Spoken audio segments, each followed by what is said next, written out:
বিজ্ঞান আজ নিজের চরমতম স্টেজে আছে, আর প্রতিনিয়ত নানাবিধ ডিসকভারি ও ইনভেনশনের মাধ্যমে আমাদেরকে আরো বেশি উন্নত করে চলেছে। গত 100 বছরে বিজ্ঞান যতটা উন্নতি করেছে, মানব ইতিহাসের শুরু থেকেও এত বেশি উন্নতি করা সম্ভব হয়নি। কিন্তু বিজ্ঞানের এত দ্রুত ও বিস্তর অগ্রগতি সত্ত্বেও আজও এমন কিছু প্রশ্ন আছে যার উত্তর এখনো পর্যন্ত বিজ্ঞান দিতে পারেনি। সৃষ্টিকর্তার অস্তিত্ব কি আছে? সৃষ্টিকর্তাকে আমরা অনেক নামে ডাকি, যেমন আল্লাহ, ভগবান, গড ও খোদা। এই পৃথিবীর প্রায় সকল ধর্মই এটি মানে যে এই পৃথিবী ও এই মহাবিশ্ব সৃষ্টি করেছেন সৃষ্টিকর্তা। কিন্তু বিজ্ঞান সবসময় এই উক্তিটির সাথে দ্বিমত পোষণ করেছে। সায়েন্সের মতে 13.7 বিলিয়ন বছর আগে বিরাট বড় এক বিস্ফোরণ ঘটেছিল, যে বিস্ফোরণকে আমরা বিগ ব্যাং বলে জানি। আর সেই বিগ ব্যাং এর পরে আমাদের এই ইউনিভার্সের সৃষ্টি হয়েছিল। কিন্তু বিগ ব্যাং এর আগে কি হয়েছিল বা কিভাবে এই বিগ ব্যাং হয়েছিল তা কারোই জানা নেই। তাছাড়াও এই পৃথিবীর সর্বপ্রথম প্রাণ কিভাবে একটি প্রাণশূন্য পদার্থ থেকে জন্ম নিয়েছিল তার উত্তরও বিজ্ঞানীরা আজ পর্যন্ত দিতে পারেনি। ম্যাথমেটিশিয়ান রজার পোরস আমাদের এই ইউনিভার্স লিভিং অর্গানিজম নিয়ে জন্ম হওয়ার প্রবাবিলিটি বের করেছে, যার সম্ভাবনা ছিল 0-র কাছাকাছি। এই প্রশ্নটি সর্বকাল থেকে থাকলেও আজ পর্যন্ত ঈশ্বর আছে কি নেই এর উত্তর বিজ্ঞান দিতে পারেনি। আমরা স্বপ্ন কেন দেখি? আগের দিনের মানুষেরা বিশ্বাস করত যে স্বপ্নই পৃথিবী ও সৃষ্টিকর্তার মাঝের দরজা, কিন্তু সায়েন্সের ধারণা এমনটা নয়।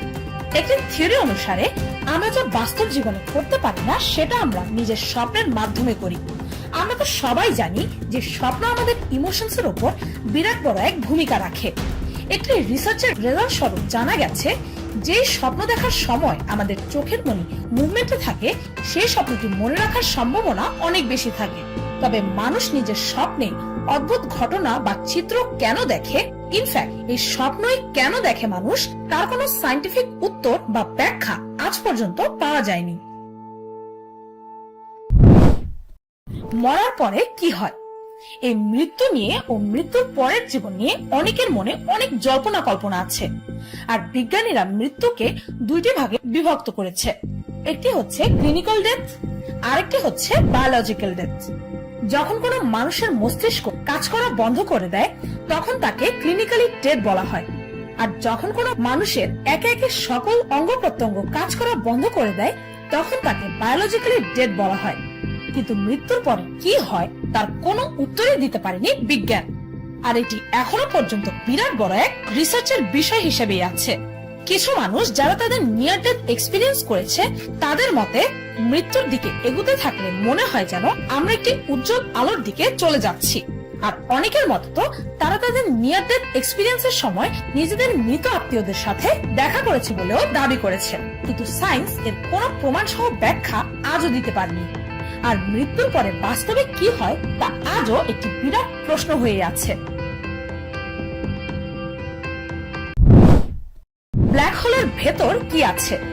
ব্ল্যাক হোলের গ্র্যাভিটেশনাল পুল অনেক বেশি, যার কারণে এর সামনাসামনি কোনো জিনিস পড়লে সেটি সঙ্গে সঙ্গে সেই ব্ল্যাক হোলের সর্বকালের জন্য সমাহিত হয়ে যায়। যদিও অ্যাস্ট্রোনমাররা আজ এই ব্ল্যাক হোল সম্পর্কে অনেক তথ্যই বের করতে সক্ষম হয়েছে, কিন্তু ব্ল্যাক হোলের ভেতরে কি আছে তার উত্তর কেউই দিতে পারেনি। আইনস্টাইনের মতে ব্ল্যাক হোল নিজে নিজেই বা নিজের মধ্যেই সমাহিত হতে থাকে আর অনন্ত রূপের থেকে আস্তে আস্তে ছোট হতে থাকে। আবার অনেক সায়েন্টিস্টদের মতে এই ব্ল্যাক হোল হতে পারে অন্য ইউনিভার্সের প্রবেশ দ্বার, যার সাহায্যে আমরা অন্য ইউনিভার্সেও যেতে পারবো। কিন্তু দুর্ভাগ্যবশত এখনো পর্যন্ত এ সকল থিওরি প্রমাণ করার মতো এত উন্নত আজও আমরা হইনি। আর তাই এ সত্য আজও একটি রহস্য। এলিয়েন কোথায় আছে? সরাসরি এলিয়েন আছে কি নেই এই প্রশ্নটি না করে বিজ্ঞানের আজ প্রশ্ন হচ্ছে এলিয়েন কোথায় আছে। কেননা বিজ্ঞানের মতে এই বিশাল মহাবিশ্ব ছাড়িয়েও আছে আরো অনেক অনেক মহাবিশ্ব, আছে অনন্ত মহাশূন্য, আরো আছে অগণিত গ্রহ নক্ষত্র। আর আজ পর্যন্ত আমরা মানুষেরা এই মহাশূন্যের মাত্র 4% ডিসকভার করতে পেরেছি, আর বাকি 96% এখনো আমাদের জ্ঞানের বাইরে।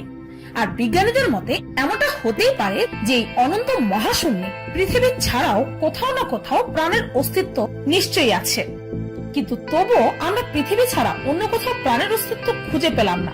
এটা সত্যি অবাক করার মতো বিষয়। আর একটি প্রশ্ন অনেক বিজ্ঞানীদের মাথায় সর্বদাই ঘুরপাক খায় ও তাদেরকে কনফিউশনে ফেলে রাখে যে কোথায় আছে এই এলিয়েন। আর তাদের এই কনফিউশনটাকে তারা একটি ইকুয়েশনের আকার দিয়েছে, যাকে বলা হয় ড্রেক ইকুয়েশন। আর এই ইকুয়েশনের মতে আমাদের ইউনিভার্সে মিলিয়নস অফ নক্ষত্রে ভর্তি, যা আমাদের সূর্য থেকেও অনেক পুরাতন। যে সকল নক্ষত্রের চারপাশে নিশ্চয়ই আমাদের পৃথিবীর মতো জীবনধারী অনেক গ্রহই প্রদক্ষিণ করছে, যে সকল গ্রহে অ্যাডভান্স লাইফের অস্তিত্ব থাকতে পারে। তাহলে প্রশ্ন হচ্ছে, যেহেতু তারা আমাদের থেকেও বেশি অ্যাডভান্স হতে পারে, তবে তারা কেন এখনো পর্যন্ত আমাদেরকে খুঁজে বের করতে পারেনি? তারা কি আমাদের কাছে আসছে, নাকি এখনো তারা অনেক দূরে আছে? নাকি আমরাই এই ইউনিভার্সের সবচেয়ে বুদ্ধিমান প্রাণী, আর আমাদের মতো আর কোন গ্রহের প্রাণীরাই এই ভাবনা পর্যন্ত আসতেই পারেনি? নাকি আমরা এই সমগ্র মহাবিশ্বে ইনডিড একা আছি? এ সকল প্রশ্নের উত্তর এখনো পর্যন্ত প্রমাণ সহ দিতে পারেনি বিজ্ঞান।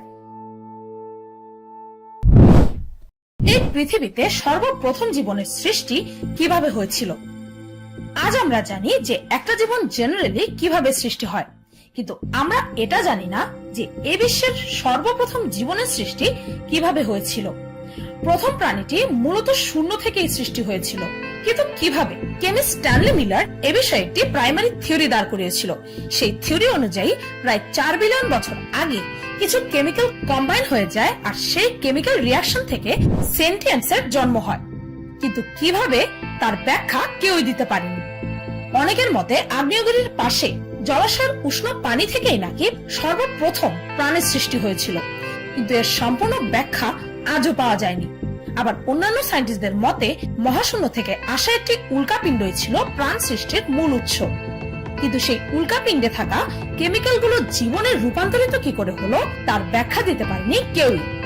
এটি এও ব্যাখ্যা করে না যে ডিএনএ কিভাবে সৃষ্টি হয়েছে বা সর্বপ্রথম কোষ কিভাবে জন্মেছিল। ইনফ্যাক্ট পৃথিবীতে সর্বপ্রথম প্রাণের সৃষ্টি কিভাবে হয়েছিল তা আজও একটি বড় রহস্য।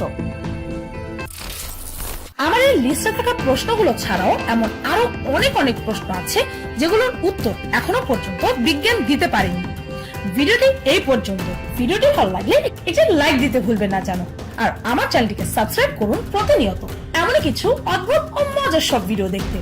আজকের মতো পর্যন্তই, দেখা হচ্ছে পরের ভিডিওতে।